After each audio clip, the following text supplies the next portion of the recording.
Lexington's newest fire station, breaking the bronze ceiling, and a new trail. All this and more on this week's edition of Lexington Now.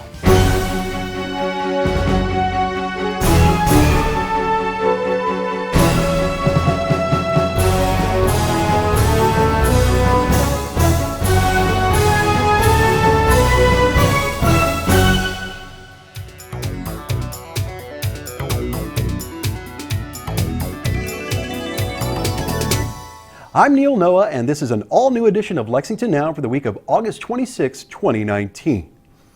Lexington officials have officially opened the doors of the city's first all-new fire station in over a decade. We were there for the ceremony at Fire Station 24.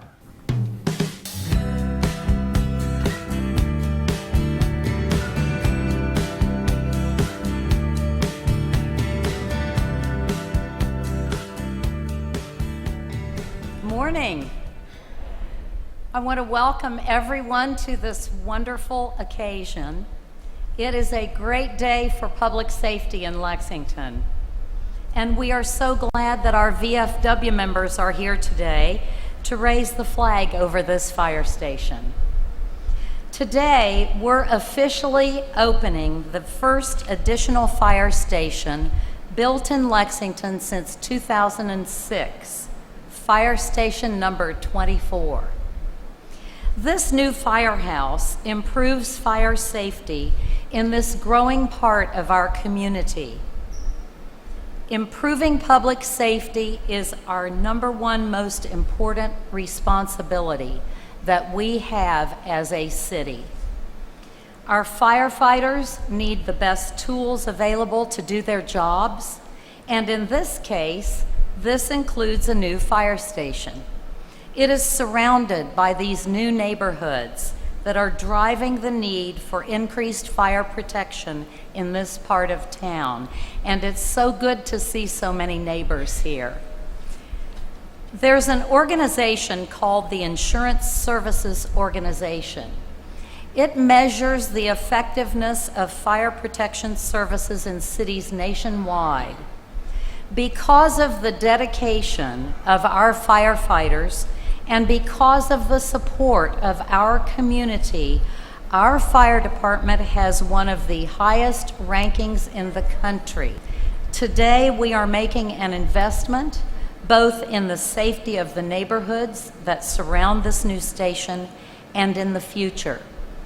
This station was built with the ability to add equipment and firefighters as needed as we continue to grow.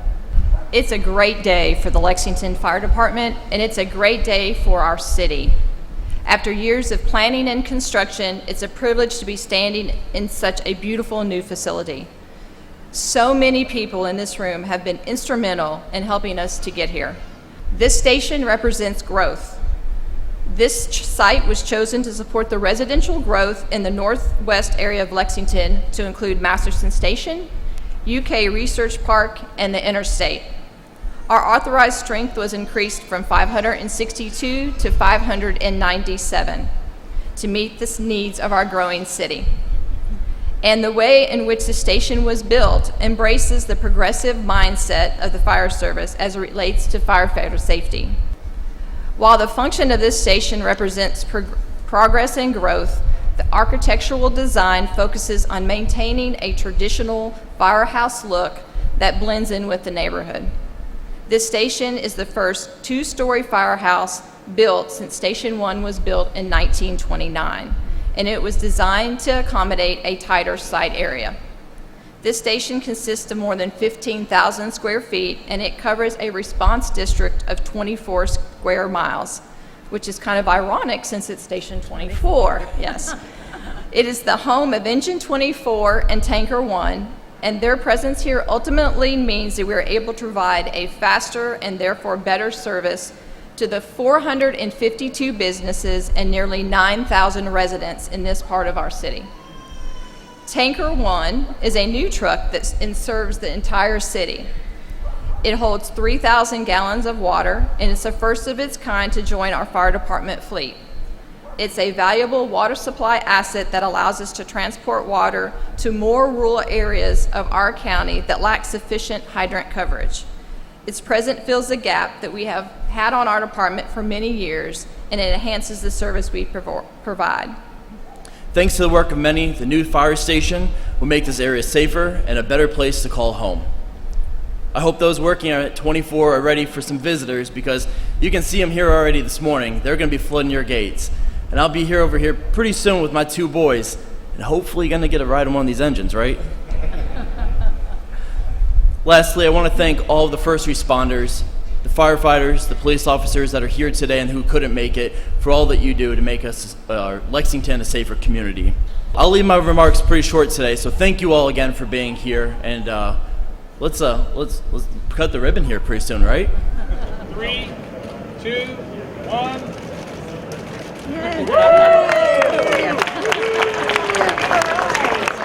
A new monument has been announced to celebrate the historical contributions of women in Fayette County. Votes for women. Women vote. Votes for women. Women vote. Votes for women. Women vote. Today is Women's Equality Day, August 26th. It's to commemorate the adoption of the 19th Amendment, which gave women the right to vote in 1920. Last year, I read an article in Time magazine that said fewer than 7% of 5,193 monuments in the United States presently recognize women and their historical achievements and contributions. I couldn't believe it. Looking around Lexington, I asked myself, where are the women? And that was the start of the Breaking the Bronze Ceiling campaign. Our goal is to unveil a new monument in August of 2020, the 100th anniversary of the 19th Amendment to the Constitution, giving women the right to vote.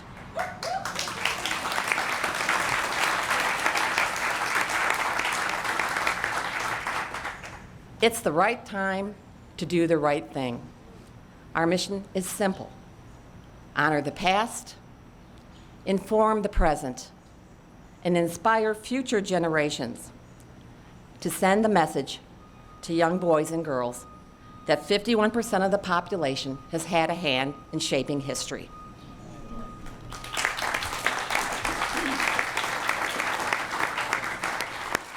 So earlier this year, the Breaking the Bronze Ceiling Steering Committee issued a nationwide call to artists interested in creating this monument. More than 120 replies were received. That list has been narrowed to 4. Today, I get to tell you who those 4 artists are: Vinnie Bagwell, Jane DeDecker, Cliff Garton, and Barbara Grigrutis.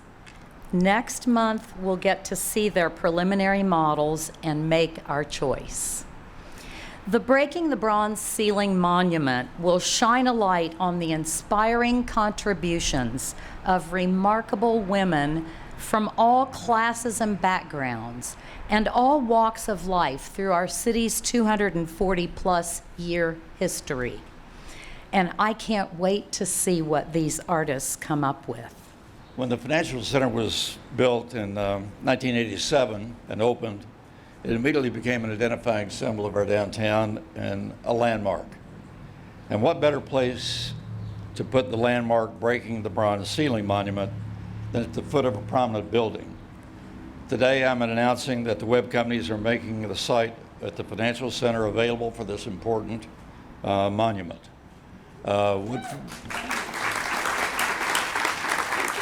The site will overlook the Financial Center Plaza on Vine Street, and soon to be the Town Branch Commons extension. It'll be coming right by there. So it's a prime site, contiguous to the fountain on the backside, and we just think it's a prominent place, and that citizens and visitors throughout the downtown who visit here will be right there by the site.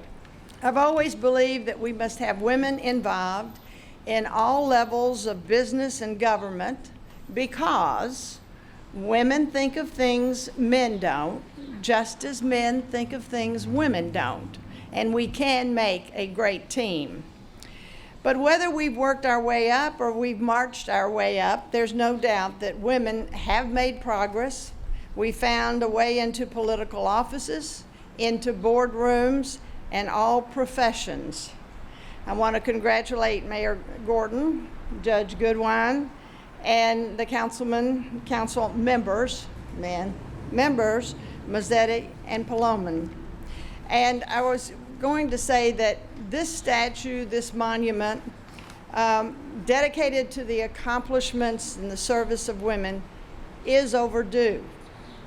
It will be a reminder to all of us of how far we've come and how far we have yet to go. Women have fought for our civil rights, including the right to vote.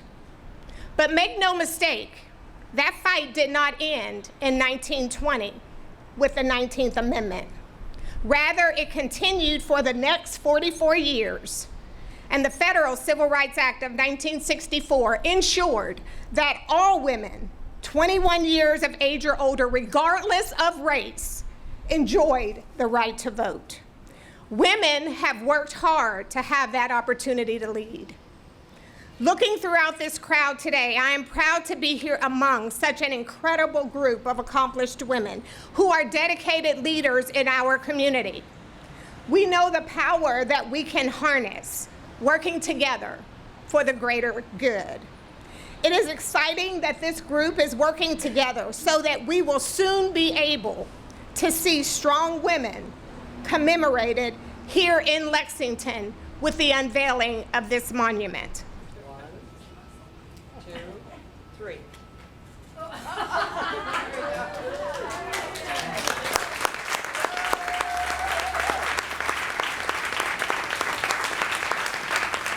After the break, an all-new trail.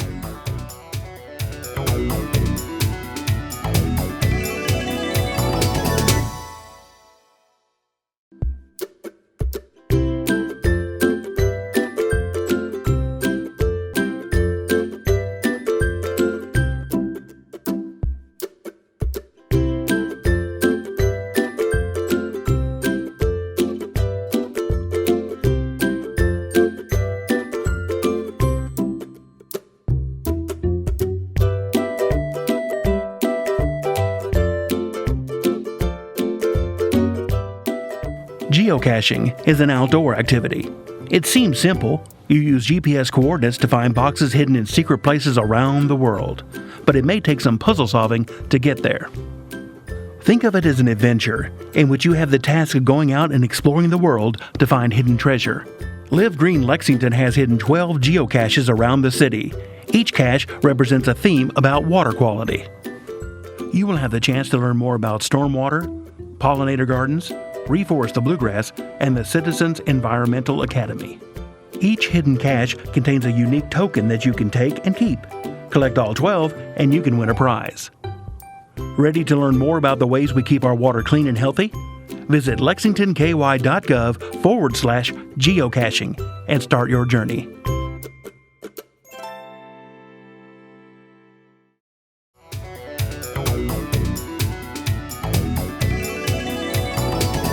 Welcome back to Lexington Now.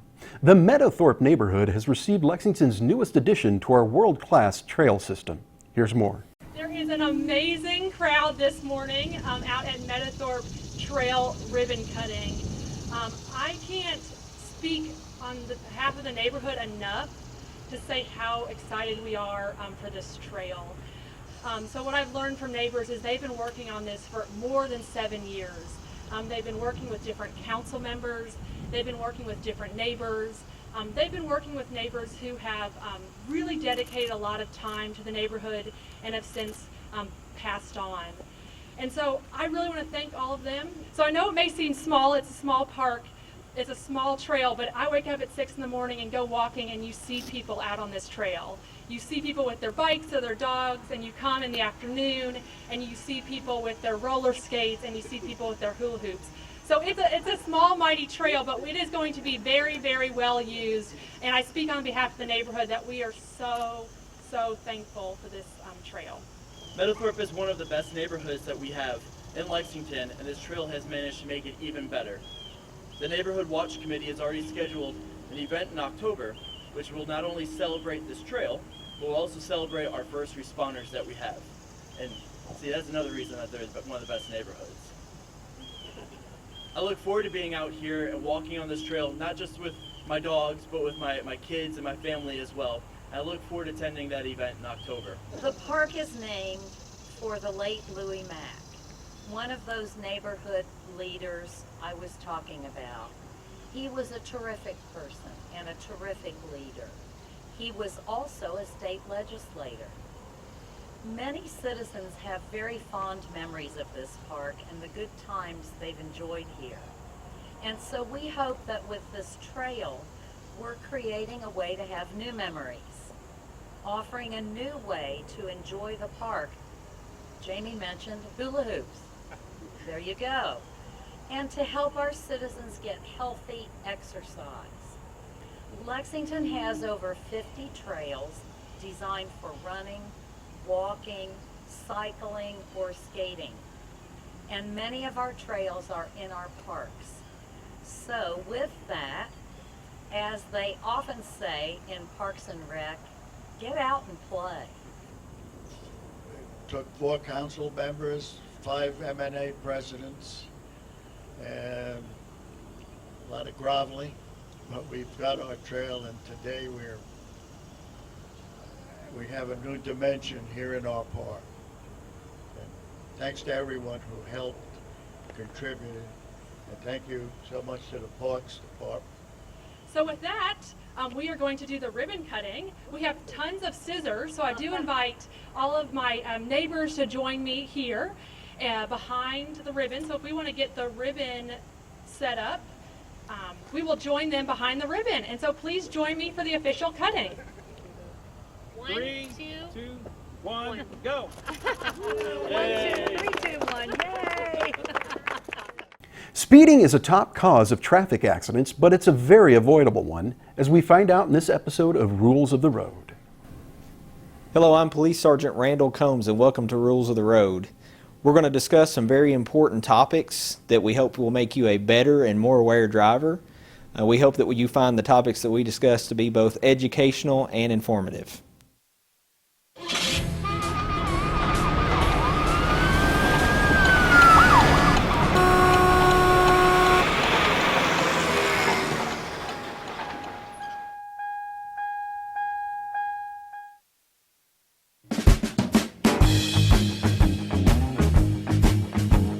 When it comes to road safety, the worst thing a driver can do is speed. There's certainly no shortage of speeders in Lexington, and that is by far what most of our officers see and issue citations for, is the speeding that we see both on our limited access roadways like New Circle Road and Interstate, but also in our local streets and neighborhoods. So in Lexington, we have a specific ordinance that says that the speed limit is not posted in Lexington, then you assume that the speed limit is 25 miles per hour.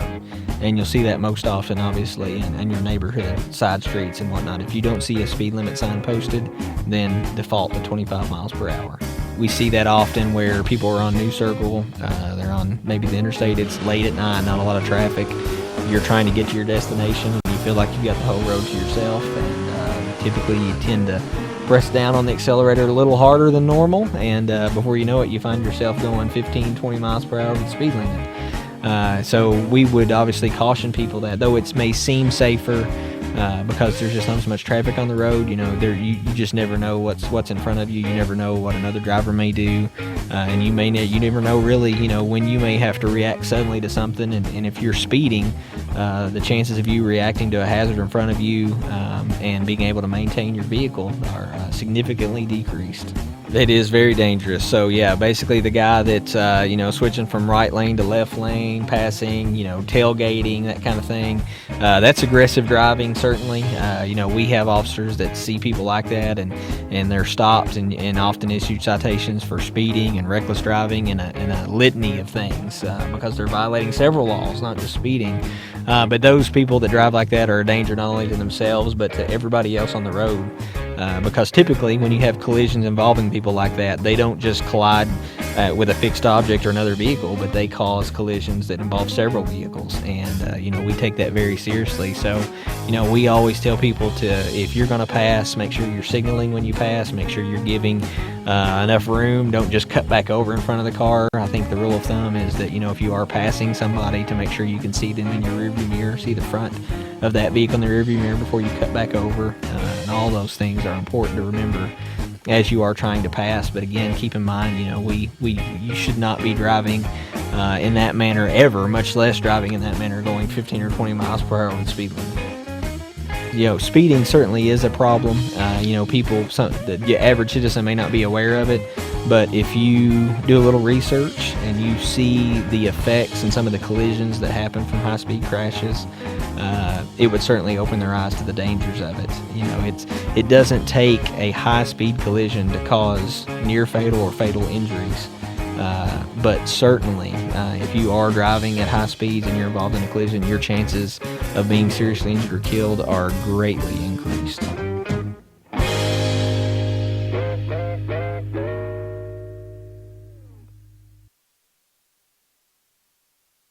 Thank you for watching Rules of the Road, and remember, when in doubt, always safety first. We have a busy slate of meeting coverage this week on Lex TV. Here's a look.